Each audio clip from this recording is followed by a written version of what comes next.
Well, hey, you guys. Here I am once again on Scare Salon. Like I said, sorry it's been so long since I've posted on here, but, I have a lot of other stuff going on. But I still want to keep doing these. And I especially wanted to keep doing this series because this is one that I've been, really excited about doing. So I finally breached a new decade on this endless journey. If you're new here, like I've been choosing my 5 favorite horror movies from every year since I was born, which was 1972, if you don't know. So we have finally arrived at 1980. So 1980, I feel like it would kind of mark the beginning of the slasher decade. I kind of feel like that's, the overwhelming genre that the 80s is known for as far as horror is concerned, even though, of course, there were loads of other great horror movies from the 1980s in all different subgenres. So for 1980, the top 5 were pretty easy picks for me, but there were so many other movies that I love that passed just kind of like under the wire. So we have a few honorable mentions to sort through before we get to the main thing. Now, first off, a movie that I can't say that I really enjoy watching so much as I am kind of like cognizant of its importance to the horror genre in general, and that would be Cannibal Holocaust. Yes, the animal cruelty and the animal killing in this, which is real if you haven't seen it, is kind of unforgivable just for a movie, you know what I mean? But you do have to give this movie props for kind of going farther than most movies had up to that point, and honestly, like being so gruesome. The famous story is that the filmmakers kind of got dragged into court to prove that they hadn't actually made a snuff film and like killed off their actual human actors, you know what I mean? Because there was real animal cruelty in it. So they were like, oh, I guess you killed people too, because the, special effects were quite good, you know what I mean, for 1980 and quite realistic. Cannibal Holocaust, as most of you probably know, is also legitimately the first found footage film, as far as I'm aware. So it'll always be mentioned in that context as like one of the most influential horror films just on the basis of that alone, even though I absolutely wouldn't blame anybody for not wanting to watch it because it's not like a real pleasant watch, not gonna lie. So for my other honorable mentions, I'm going to name check one of John Carpenter's usually considered like lesser films, I guess, but one I've always really liked because it's kind of like an old school ghost story, which I'm really into, and that's The Fog, of course. And to round out kind of the also rans here, I'm going to throw in, because you kind of have to, the first Friday the 13th flick, even though it's not my favorite of all of the Friday the 13th, that would probably be the second one. It's kind of like, I feel like Halloween, yeah, that was kind of like the first of the big slasher type movies. There had been slashers before that, obviously, but that was the one that kind of kicked it off. But I kind of feel like Friday the 13th was the one that brought in like all of these sort of like cheap knockoff kind of slashers that, littered the decade like going forward. So, so the first Friday the 13th, also kind of an important film. Also want to throw in there William Lustig's Maniac, which, is kind of like a grubby New York, psychological slasher kind of film. Also unpleasant to watch, but a great movie. Also Motel Hell, which is a great horror comedy.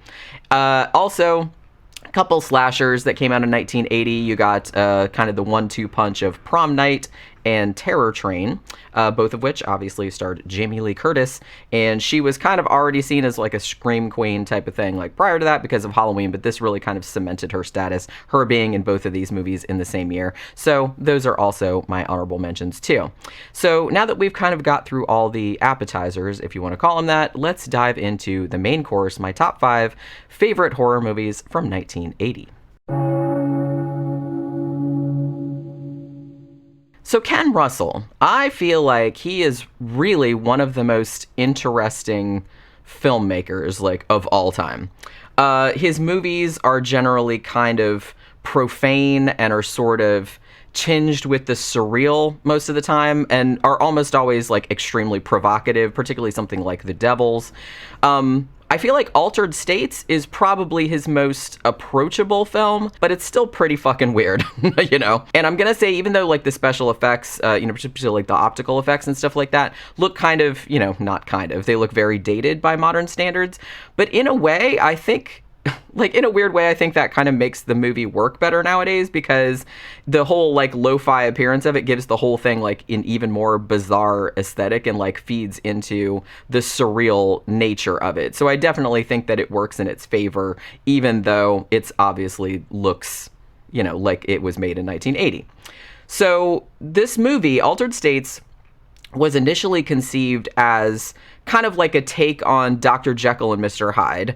Now, the story was actually written by Paddy Chayefsky, very famous guy, who later turned this screen treatment into a novel, which came out like a year or two later. Now, this story was actually partly inspired by the real-life experiments with altered states of consciousness done by a dude named Dr. John C. Lilly. So Altered States, this was William Hurt's first movie, I think. So this was his film debut. So he plays I think he's a psychopathologist at Columbia University. And his character's name is Edward Jessup. And he's actually studying schizophrenia. And he's sort of theorizing that different states of consciousness might be, it's like just as real as what we generally perceive as reality, like in our day-to-day experience. So in order to explore this idea, he starts doing a series of experimental trials, like using himself as a guinea pig, and he just spends really long periods of time in a sensory deprivation tank, and he's sort of like attempting to trigger these altered states of reality. So the initial results he gets are, interesting, but not like super earth-shattering or crazy. The real crazy shit doesn't start to pop off until several years later, like after he's, because the movie jumps ahead and he's like married, like a fellow researcher, and started a family and blah, blah, blah. So Jessup, he gets the idea that he's like, I think these experiments would be a lot more effective if I was also high as balls. So he goes down to Mexico to get like some of the really good shit. So his hallucinations that he has on this stuff are like pretty intense, but he doesn't realize how absolutely fucked up shit could get until he starts pairing the drugs with the sensory deprivation tank. After which he essentially begins reverting to like an atavistic physical state at, pretty inopportune times. I'm just going to say that. I mean, turns out it's kind of like hard to blend in at the, faculty cocktail party when you keep kind of randomly transforming into Homo erectus. Like, you know what I mean? And start like breaking into the zoo to eat some sheep. Usually not a good look, I'm gonna say. Now, the absolute best parts of this movie, I kind of feel like, are just the utterly bonkers hallucination sequences. Like, the most famous of which is probably like, it's this goat-headed crucified Jesus with a whole bunch of eyes. It's like super disturbing. And I'm gonna say, if you're new to Ken Russell's work, Altered States, in my opinion, is like the best film of his to start with, because it kind of has a lot of his sort of signature style to it without being so out there that it would alienate like most people that hadn't seen any of his movies before. Not gonna lie, it is like really, really weird, like especially like the hallucination sequences and the idea that, that you could alter states of consciousness so much that you essentially like devolved, like physically devolved, is kind of like a pretty weird idea. But this is like a pretty awesome movie. So like I said, if you're new to Ken Russell, this is definitely the one I would start with. So The Changeling, easily one of my favorite haunted house movies of all time, not just of the decade. I feel like The Changeling is actually more frightening because of how restrained and subtle it is, which, like I said, usually to me reads as scarier than something that's like real overt. Also, I have to say another thing that kind of contributes is the absolutely stellar lead performance by George C. Scott. Because the thing about it is that you just know that if, General fucking Patton is scared of something, then there definitely has to be some really like nightmarish shit going on, you know what I mean? So the fact that he's scared also kind of like makes you scared as well. So this is actually a Canadian film, even though it was directed by a Hungarian, Peter Medak, who directed a bunch of other stuff too, including an episode of Masters of Horror, now that I'm thinking about it. I think it was the Washingtonians. So The Changeling is actually based on an allegedly true incident, which was experienced by a playwright named Russell Hunter while he was staying at a place called the Henry Treat Rogers Mansion in Denver, Colorado. So whether these events really happened, that's immaterial. I suspect they didn't, obviously, because they're pretty out there, like as far as paranormal shit goes. But that doesn't really matter, like I said, because the movie itself is just, it's just a thing of beauty. It's just really, really creepy. It's really like emotionally affecting. And it's also kind of one of my favorite things. It's kind of like a really tragic ghost story and also like a really compelling murder mystery, like all rolled into one. And I tend to really like that combo. So George C. Scott plays this, he seems like he's relatively famous and very, very financially comfortable. He's a classical music composer, and his name is John Russell. That's the character's name. And he has a family, like he has a wife and a daughter that he loves very much, obviously. But at the beginning of the movie, his family is actually killed in this horrible, like, freak car accident. And so he is obviously, like, inconsolable, and he sort of feels the need to get away from it all for a little while. So he rents this gorgeous old mansion in Seattle. Now, the entire interior of the house, like for the movie, they built it as a set, which is incredible. The outside of it, I think, is an actual house it might have been in Seattle or somewhere like up in the Pacific Northwest or something like that, or maybe like in Canada. But they built like a new facade over it. But the inside of it is entirely a set, even though you would never know that watching it. So he moves into this massive house by himself and, kind of just tries to pick up the pieces of his life, you know what I mean, now that he's a widower.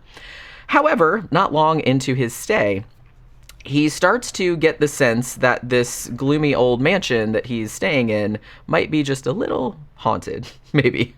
Little shit at first, like the faucets come on by themselves and like a window breaks, like inexplicably, shit like that. And while he's kind of exploring the house, like all of these creepy, like labyrinthine corridors, he also discovers this boarded up, like hidden attic room, which has a music box in it that plays the same tune that he thought that he had just composed, like on the piano that he has downstairs. So he's like, what the fuck is that all about? Because it's a really, really old music box. Not long after this, he starts seeing an apparition of what appears to be a dead boy, like in a bathtub. So after one of the creepiest seance sequences ever committed to film, seriously, the thing that's creepiest about this, I think I've mentioned this before, how like people's voices, like if people's voices are like really flat or weird, or they change pitch like really suddenly, like for some reason that really like freaks me out. So there's like a seance sequence in this where the psychic is just like, she has this real like flat affect, like while she's talking, and that it like gives me the willies like every time. It actually gave me the willies just now, like thinking about it, like thinking about her voice. I don't know why that gets me, but it does. So they have this seance, and they begin to suspect that the mansion is actually haunted by this boy whose name is Joseph Carmichael. So throughout the rest of the film, John starts getting more and more obsessed with finding out who this kid is, and he ends up like stumbling on this plot which sort of like involves one of the city's most prominent citizens and a murder and stuff like that. So even though, I mean, the narrative is pretty standard, ghost story fare, like somebody died, like a kid died, and there's like a murder mystery, and like they want them, the ghost wants them to solve it and all that kind of stuff. But I feel like it's the execution here that really makes this movie. And as I said, I will happily attest to the fact that this is one of the spookiest like haunted house movies. It's like really, really creepy, and I can't even put my finger on why that is. I mean, any movie that can just wring so much terror out of a scene of just like a red ball like bouncing down the fucking stairs, and I got fucking chills thinking about that too. It's so scary. I don't know why it's scary. It just is.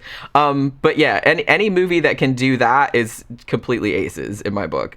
So if you love classic haunted house movies, as much as I do, because that's probably my favorite subgenre of horror, you really kind of like owe it to yourself to just turn out all the lights and just immerse yourself in this movie, because it's really fucking great. And I feel like a lot of people, I don't know, I feel like I don't see it brought up as much as maybe some other ones from this era or some other haunted house movies, but it's really, really good, and I really, really recommend it.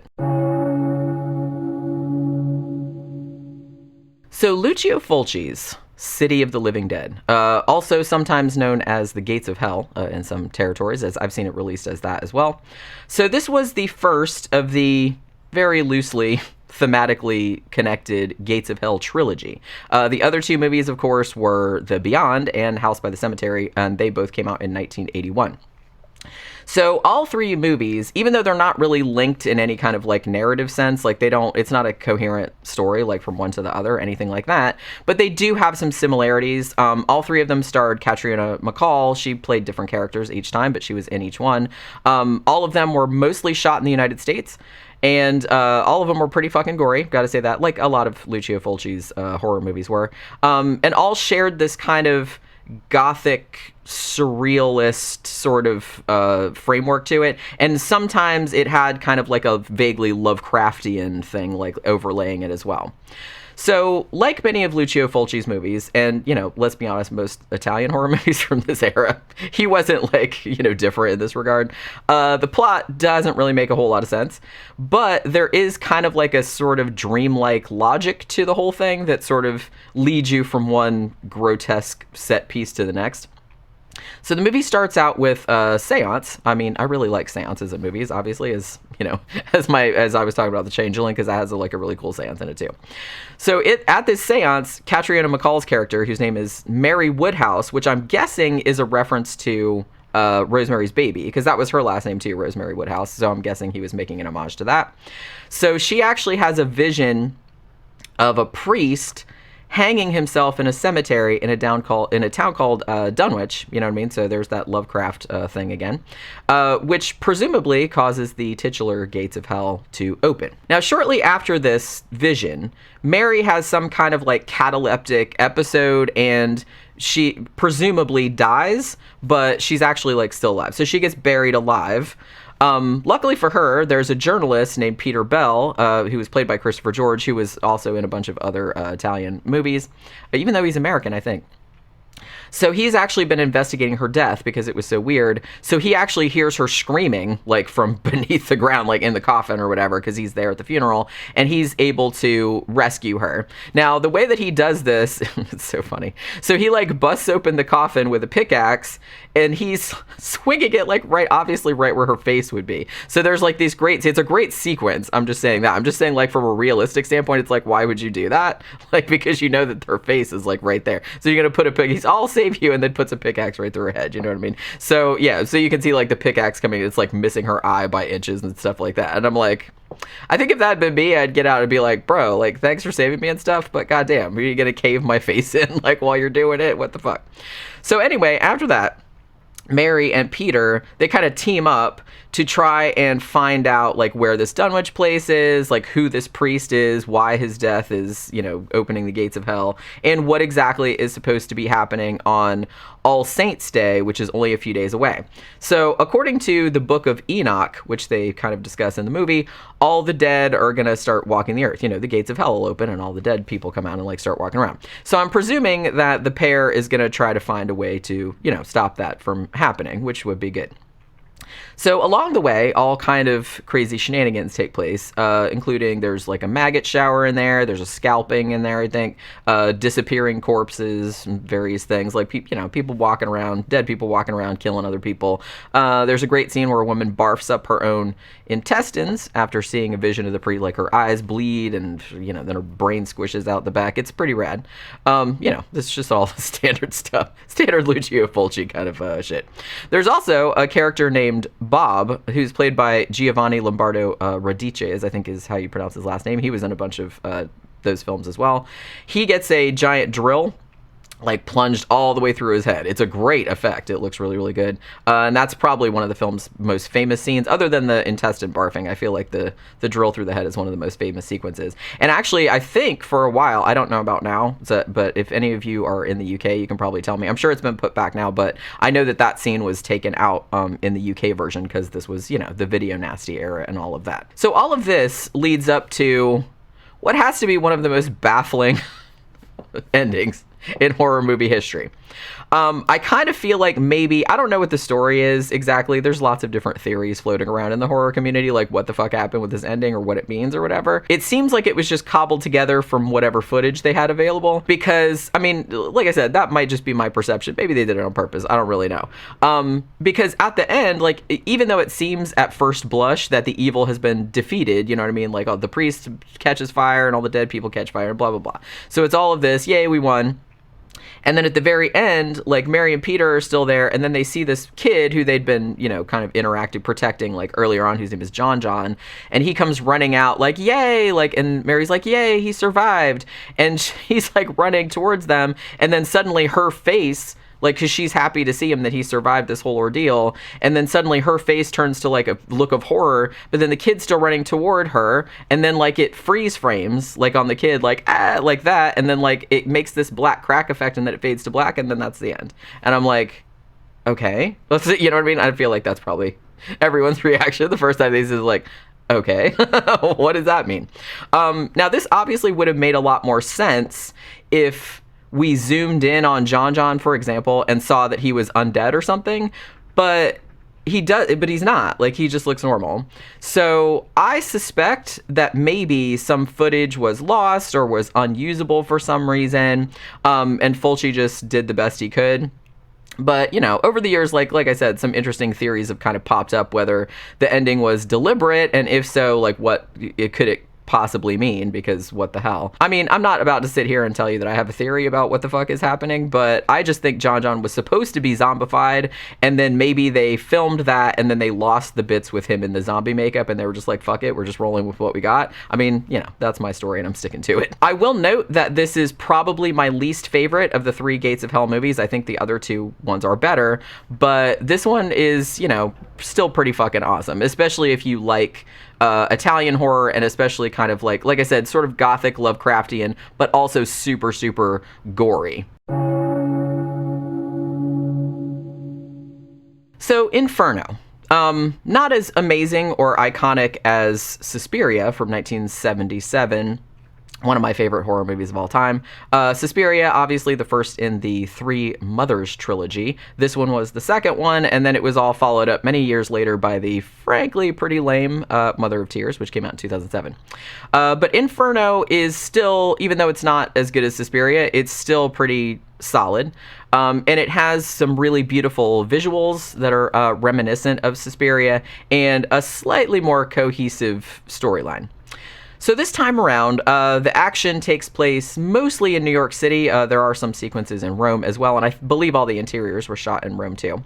So there's this woman named Rose, who's played by Irene Miracle, and she lives in this gorgeous, stunning, like Art Nouveau type. Like, I love the Art Nouveau look, so that's why I love Suspiria and Inferno so much, because they use a lot of that architecture and stuff.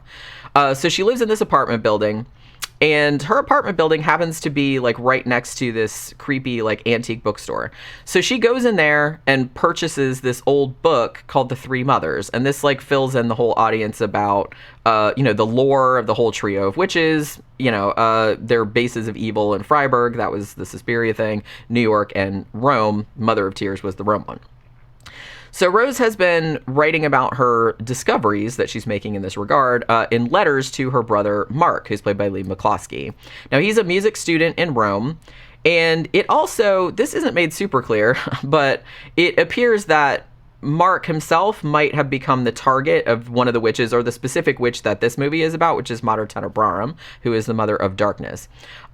Because even when he's in Rome, there's this like hot but creepy chick who keeps lurking around, kind of like stroking a cat and like staring at him like she'd like to peel his flesh off and like eat it like a fruit roll up, you know what I mean? So it's like a little bit creepy. So I'm assuming that that's supposed to be the witch, or it's supposed to be like some kind of harbinger of whatever. So because he fears that his sister is in danger from the witch, Mark travels to New York, but by the time he gets there, Rose has actually disappeared. And so he sort of gets together with this elusive countess woman who also lives in the same building. She's actually played by Daria Nicolodi, who obviously, her and Dario Argento were in a relationship for a long time. She co-wrote Suspiria. They collaborated a lot, and she was in a lot of his movies. So the two of them try to kind of like sort out what's going on with all of this witchy business. Now, even though I mentioned just a few minutes ago that Inferno was more cohesive than Suspiria, that's not really saying a lot. There are still a bunch of like really fantastic but very peculiar scenes whose meaning is not entirely clear, and you're not really sure how the whole thing like hangs together or relates to the plot or whatever. So one of the best known of these which is actually an awesome scene, is when Rose, she's like exploring the cellar beneath her building, and she drops her keys in this hole, and she kind of climbs in to get him because the hole, like, it looks like it has some water in it, and she climbs in there to get him, and then, but underneath the cellar floor, inexplicably, there's this massive ballroom that's like completely submerged in water. Like, how the fuck, how has that been down there like all that time? And it also has like this corpse in it that like kind of floats up and like scares the crap out of her. It's a great sequence. It's like but it's like really, really dreamlike, and you're not entirely sure like what it has to do with the plot at large. There's also a bit where the bookseller that Rose bought the Three Mothers book from, he actually gets devoured by rats while he's trying to drown a bag of cats in the river. So I'm guessing that's the animal kingdom getting one back at you, motherfucker. So there's also a scene where a friend of Mark's finds this real spooky like alchemy lab, like complete with like bubbling cauldrons and like this like monster guy and shit like that, like essentially like underneath a public library. Like, can you imagine like just looking for the bathroom and it's just like, oh, sorry, you're doing like some black magic in here from the 1400s or some shit like that. I'll just back away slowly. It's that kind of situation. So, I mean, it's all very mysterious, but, it looks cool as shit, so I'm not going to complain too much. Now, while I will say that when you see like the final form of Mater Tenebrarum, like the witch, looks a little too much like an animatronic Grim Reaper from Spirit Halloween. You know what I mean? It's a little rubbery looking. But overall, this is a pretty worthy follow-up to Suspiria, although I'm not going to bullshit you and say it's anywhere near as good, because it's not. But I will say, though, that compared to Mother of Tears, it's like Citizen fucking Kane. So there's that. So, the motherfucking Shining. What more is there to say about this Stanley Kubrick classic? I mean, I have talked extensively about this movie elsewhere, like on many other videos, so I'm kind of trying not to like belabor the point and end up repeating myself, but I mean, hot damn, do I love The Shining. It's not only one of my favorite horror movies of all time, like it goes back and forth from the 1 and 2 spot, like between The Thing and The Shining. Like, some days I like The Thing is my number one, and some days The Shining is but those two are like always like back and forth, my top two. So it's not just one of my favorite horror films, it's one of my favorite films, like just any kind of film, like, period. And honestly, even though at this point I must have seen it probably about 50, 60 times, maybe more, if you were to ask me right now, like, do I want to sit down and watch the fucker again, I would not hesitate. I would pop the popcorn, I'd bring the bourbon, we would sit there and watch The Shining again, you know what I mean? It's one of those movies where I get something new and different out of it. Like, every time I watch it, I notice like a different facet or a different aspect of it, and that's like a really rare quality, like even in the best films. This one is like super, super rewatchable. So obviously, I mean, everyone and their mom knows that The Shining was based on Stephen King's 1977 novel of the same name. Everyone also knows that Stephen King infamously kind of hated Kubrick's adaptation, which was, I mean, admittedly a loose adaptation, but not all that loose, at least in my opinion. So I talked previously about Kubrick's version of The Shining. I think it's so good because it leaves so much unexplained. Rather than bogging the movie down with exposition, because I feel like that was the mistake, that not so much in the book, because the book is really good, but when Stephen King made his own kind of regrettable 1977 miniseries version of it, I feel like that was just bogged down with all this exposition, and that was really like unnecessary. But Kubrick's version kind of puts you in the shoes of the Torrance family. Like, you're seeing all this creepy shit in the Overlook without any real context or any real understanding of what's happening. Like, what the fuck is going on in here? They're just seeing this crazy shit. And to me, that makes the whole ordeal much scarier, the fact that you don't have this context.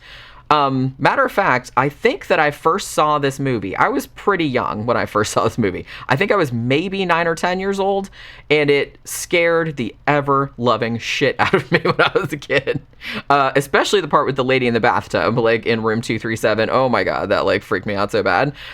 Immediately afterward, though, I kind of felt compelled to watch it again. I mean, there's just something about the whole vibe of this movie that really kind of like transports me to this other realm, and I'm really, really here for it. So like, to me, The Shining is like the perfect movie. You can totally watch it just as this really unsettling haunted house, or haunted hotel rather, story, and you can just enjoy it purely on those terms, just as a pure horror film. But if you want to, you can delve much deeper into it, like all the symbolism and all of this allegory, and just lose yourself in all of the theories, you know, surrounding Kubrick's use of detail, like a lot of the weird shit in the dialogue and stuff like that. I mean, the whole movie just feels just pregnant with hidden meaning that you could just like discover if you would like watch it enough times. And I think that that's very likely why it's endured this long, like as an absolute classic of the genre. Even people that are younger, that are just getting into horror nowadays, like still cite this as one of their favorite films. And, you know, that's crazy for a film as old as this one is. I mean, this movie has become so embedded in popular culture that I kind of feel like at this point, it's impossible to not know something about it, even if you haven't even seen it. Like, even if you're not even a horror fan, I mean, you could probably walk up to a fucking toddler on the street and like screech red rum at him, and he would know exactly what you were talking about. I mean, please don't screech at random children if you could possibly avoid it, but you know what I mean. But seriously, like, approach anybody and show them like a picture of the carpet, you know, that famous patterned carpet, or, you know, the Grady twins, who weren't actually twins because one was 2 years older than the other, but whatever, everybody says twins, but they weren't really. You know, or, you know, a still of like Danny on his big wheel or something like that, and everyone's eyes just light up in recognition. Everybody knows shit from this film. And I kind of feel like very few movies, and very few horror movies in particular, kind of reach that level of cultural saturation. And I mean, there's absolutely a reason why so much of The Shining is sort of seeped into the American consciousness. Not even the American, maybe the whole Western consciousness, I feel like. I mean, it's scary, it's mythic, it has this great fucking score. I love the score. I love the shot compositions. You know, it has some fucking great performances. Jack Nicholson is great in this. Shelley Duvall is great in this. Scatman Crothers is great in this. Danny Lloyd, the kid, is fantastic in this.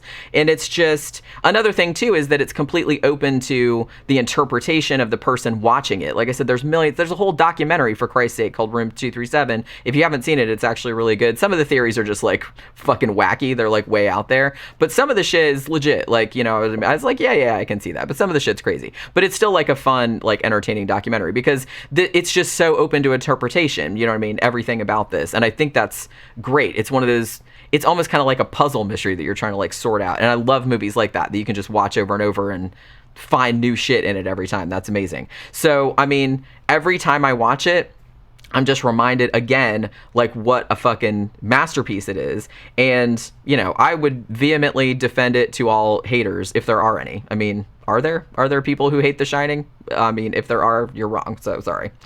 You know what I mean?